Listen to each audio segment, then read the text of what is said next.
বর্ষায় দুকুল ছাপানো ভাঙন আর খরায় খাখা মরুভূমি। তিস্তাপাড়ের মানুষের নিয়তি যেন একই বৃত্তবন্দী। ত্রয়োদশ জাতীয় সংসদ নির্বাচন শেষে গঠিত হয়েছে নতুন সরকার। প্রতিবারের মতো এবারও মিলছে নদী খনন আর মহাপরিকল্পনার আশ্বাস। তবে আর কতবার? পৈতৃক ভিটেমাটা হারিয়ে নিঃস্ব তিস্তাপাড়ের বাসিন্দারা এবার চান প্রতিশ্রুতির বাস্তব প্রতিফলন। গ্লিটারের টুইন লেমন ও অ্যান্টিব্যাকটেরিয়াল ফর্মুলা বাসনকে চকচকে জীবাণুমুক্ত করে আমাদের দেয় গ্লিটার গ্যারান্টি। যে নদীতে একসময় পাল তোলা নৌকা চলত, এখন সেখানে ধু ধু বালুচর। পানি শূন্যতায় থমকে আছে নৌকা, হেঁটেই পার হওয়া যাচ্ছে নদী। তিস্তা এখন কেবলই এক নাম, যার বুকে পানির বদলে বইছে শুধু হাহাকার।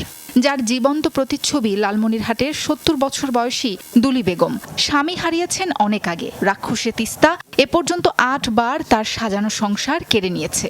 এখন আশ্রয় মিলেছে সরকারি রাস্তার ধারে। দুলি বেগমের মতোই সব হারিয়ে নিঃস্ব হয়েছে ওসমান, রশিদ সহ অনেকে।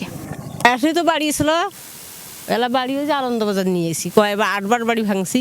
জমিহীনের ব্যাগ ভাঙিছে, এখনও নেই। ওই শরীর এখন করে বালা বেড়ায়, এখন আবাদ করে খাই। 7 একর জমি থাকার পরেও এখন জমি নেই তুলি। তিস্তা পরিকল্পনা কি হবে না হবে আশায় তো বহুদিন থেকে আমরা আছি।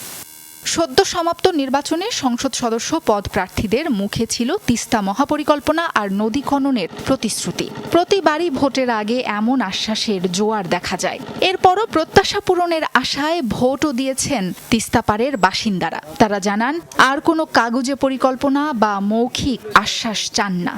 পানি যখন দরকার তখন তো পানি নাই, আর যখন পানি লাগবে নয় তখন তো একেবারে বাড়িঘাট ডুবি থাকে। এখন যে নদী খনন, এই নদী খনন ভেঙে ভেঙে আমাদের চাষবাসগুলো সবগুলো নষ্ট হয়ে যাচ্ছে। আমরা আশা করি এই সরকারের আমলে তিস্তা মহাপরিকল্পনা বাস্তবায়ন হবে, আমাদের তিস্তাপাড়ের মানুষের কষ্ট দুঃখ লাঘব হবে, আমরা কৃষি পণ্য উৎপাদন করে এখান থেকে বাইরে রপ্তানি করতে সক্ষম হব। ছোট থেকে আজকে আমরা শুনি যে তিস্তা খনন হয়, বাদে জমিগুলো আমাদের বাঁচে, কিন্তু না, সেটা হচ্ছে না। তবে তিস্তাপাড়ের দীর্ঘদিনের মহাপরিকল্পনা বাস্তবায়ন নিয়ে আশাবাদী পানি উন্নয়ন বোর্ড।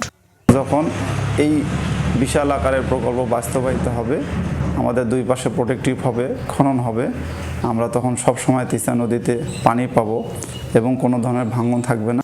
খরা আর বন্যার এই চক্রাকার দুর্ভোগ থেকে বাঁচতে তিস্তা মহাপরিকল্পনা বাস্তবায়নই এখন সময়ের দাবি। নির্বাচনী প্রতিশ্রুতি কেবল ফাইলে বন্দী থাকবে, নাকি খনন যন্ত্রের শব্দে প্রাণ ফিরে পাবে তিস্তা, সেদিকেই এখন তাকিয়ে তিস্তাপাড়ের 2 কোটি মানুষ। সাবরিনা লিজা, যমুনা নিউজ।